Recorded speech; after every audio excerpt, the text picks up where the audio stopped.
Olá pessoal, vamos resolver a questão 13 da prova do nível 3 da primeira fase do OBMEP 2024. Considere um hexágono regular de área 1 e todos os triângulos cujos vértices são também do hexágono. Qual é a soma das áreas de todos esses triângulos? Aqui nós temos os hexágonos, nós temos esses 6 vértices aqui. Portanto, nós temos que construir triângulos que vão estar dentro desse hexágono, de modo que apenas a gente use esses vértices. Por exemplo, ó, isto aqui é um triângulo cujos 3 vértices pertencem ao hexágono. Precisamos elencar todos eles e calcular a área deles.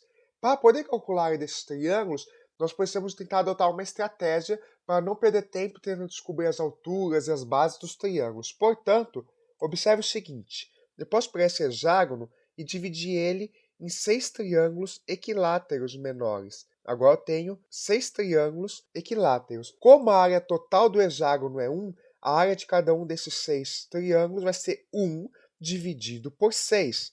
É 1/6. Assim, com base nessa decomposição, fica mais fácil a gente calcular a área dos triângulos. Primeiro, nós vamos fazer o seguinte. Vamos tentar descobrir todos os triângulos que posso colocar aqui. Nós temos 3 situações possíveis. Ó. A primeira é aquela em que eu faço um triângulo equilátero gigante, como esse aqui. Ó. Posso fazer 2 desses triângulos, um desse e um desse.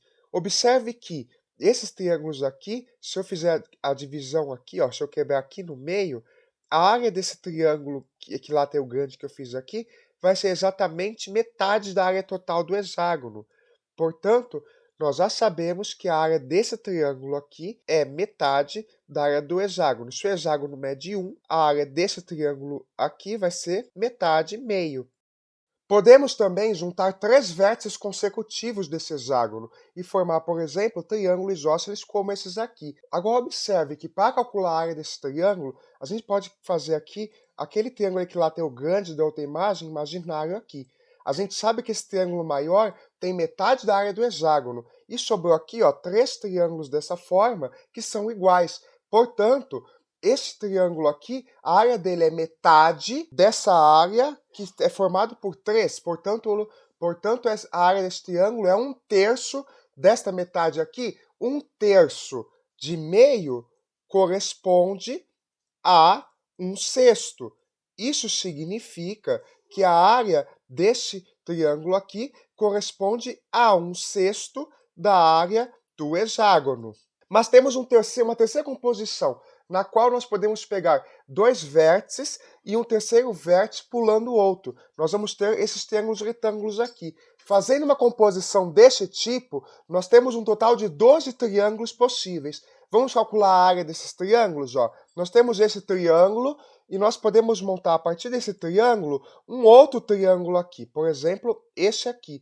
E aí nós vamos ficar com 2 triângulos isósceles iguais do tipo anterior. A gente sabe que a área desse aqui é 1/6, a área desse é 1/6. Logo, a soma dessas duas áreas já dá 2/6, que é 1/3. Então, sobrou aqui esse pedaço aqui, esse retângulo aqui no meio, tem 2/3 da área do hexágono, já que esses dois aqui são 1/3.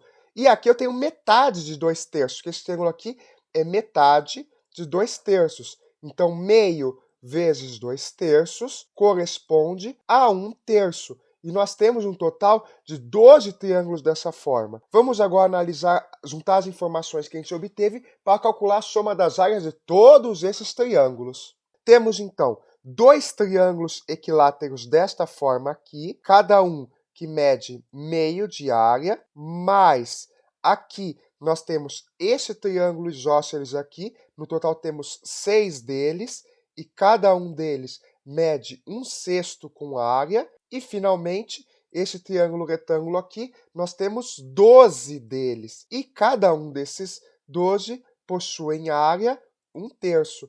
Assim, a soma das áreas de todos os triângulos vai ser 2 vezes meio corresponde a 1, 6 vezes 1/6 corresponde a 1, 12 vezes 1/3 corresponde a 12 dividido por 3, que é 4. Portanto, a soma das áreas de todos os triângulos é 1 mais 1 mais 4, que é 6. Isso corresponde ao que está indicado na alternativa D, o que finaliza esta questão.